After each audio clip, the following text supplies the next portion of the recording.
First one. Okay, Canada, we're number 19 on a list of the best 20 countries ranked by U.S. News. That's one spot behind the United States and 15 lower than where we were back in 2024. So part of the reason for the dramatic slip is that they changed the way countries are scored. Instead of relying on perception surveys, this year they drew on statistical indicators like inflation and social protection and drinking water. So, Shanelle, our resident Canadian who lives across the border, is Canada still one of the best places to live, or was it just good branding? Listen, yeah, so I am Canadian. This is home. It will always be home.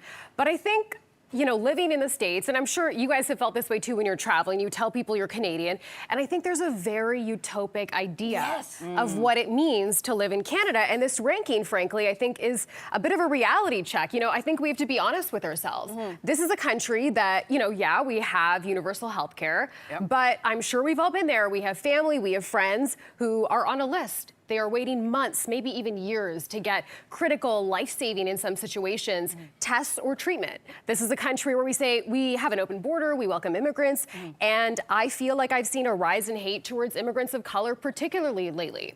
You know, we also say we have lots of economic opportunities here, and you look across the country from coast to coast, particularly, you know, areas like Toronto, Vancouver, young people have a hard time renting or buying a house. Like, these are basic needs. So true. So I think this is a good checkpoint for us. Absolutely. And April, I'm curious, as an American visiting, you've been to Canada before?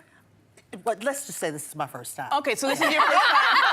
That's a story for another day. Yeah, that's a whole other Okay, story. we'll send it for another segment, April. We will discuss that during the break. Okay. But when you hear this, are you surprised by where we ranked? I am, actually, because you have so many Americans who are trying to leave the Trumplicanism, right? Yeah. They want to come to the border up north, right? So, but you gave all the data, that's great. And I left that to you. I'm gonna go with the perception. Okay. The perception, when I walk around these streets and see my sorors out in the crowd, Delta Sigma Theta Sorority Incorporated, there's such a kindness here. There's a kindness here. In the hotel, I'm saying, everybody's just so happy. I'm like, is this the live version of Love Boat? I'm serious.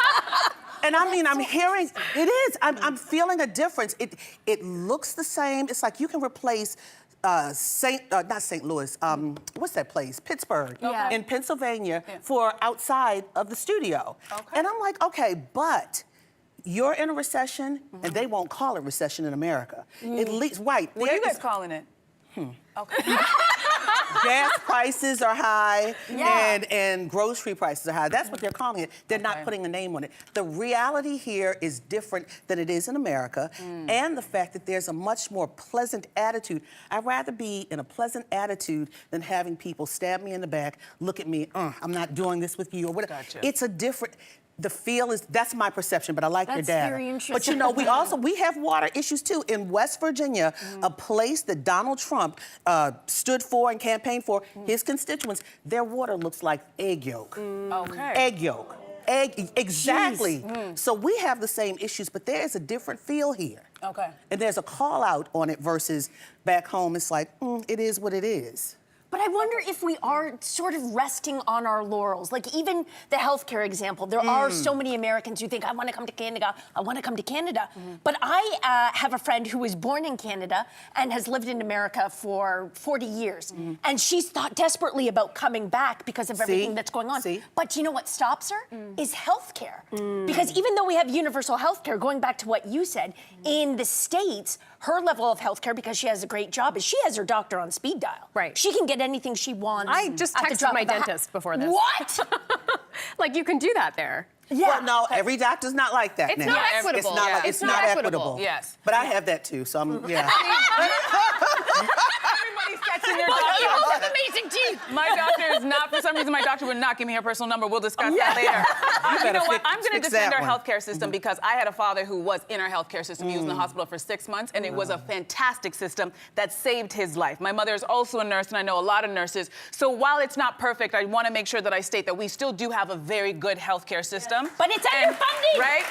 And it's also nice to know that when you get sick here, you're not worried about the bill at the end of the day. My dad, again, 6 months, and he walked away, and not a penny was spent. So let's not forget and take those things for granted. But that's good. But let me tell you, in America, our insurance numbers have gone up. Now you have to decide, am I going to pay my insurance or pay my rent? See, And yeah, we that's don't have the that. problem. That's- because that's an excellent point. they changed it, and they were supposed to go back in January to deal with the issue of insurance prices increasing because Donald Trump let it sunset. Yeah. Let the ACA, the Affordable Care Act, better known as Obamacare, sunset. Yeah. And you know what I'm hearing from you, April? I feel like we should be ahead of you in the list. That's what I'm hearing from you. Exactly. We're not. Look, That's what I heard. I don't know what you guys heard, but that's wait what I a minute, heard. wait a minute. I love my country now. Yes, of course, of course. I want to go back, Of course, but of course. I agree. Yes. You see what happens when you're trying to go back at the border. I am concerned about going back. You're fine. If You're you can't fine. get back, you can stay with me. That's Give me right. your number. Give me your number.